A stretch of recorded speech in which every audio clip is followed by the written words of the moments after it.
الرحمن الرحيم. هذه الدورة الخريفية 17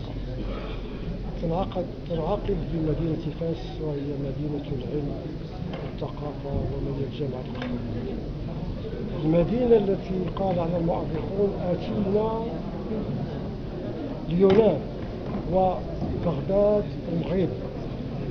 ومدينة فاس في الواقع بعلمائها ومثقفيها وشيوخها تعتز بانعقاد هذه الدورة التي أذن أمير المؤمنين عز الله أمره جلالة الملك محمد السادس بانعقادها في مدينة فاس، مع تذكير بأن هذه المدينة احتضنت أول مجلس علمي وطني منذ قرن من الزمان، ويأتي هذا الانعقاد ليتوج مرور قرن على تأسيس أول مجلس علمي.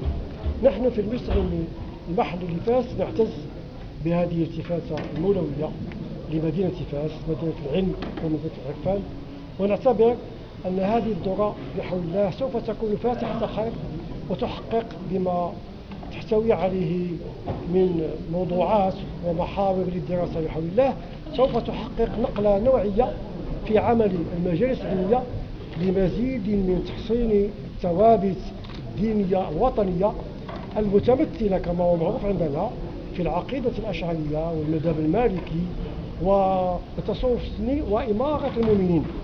وهناك محاور سوف يعالجها هذا المؤتمر، هذه الدورة، تتعلق بتحسين أداء وجودة الخطاب الديني المناسب للتطور الذي عرفته المملكة في ظل أمير المؤمنين، وفي ظل حقوق الإنسان، وفي ظل أن هناك تحولا جذريا في الحياة العامة ينبغي أن يواكبه عمل المجالس العلمية بحول الله في مختلف أقاليم المملكة. شكرا جزيلا.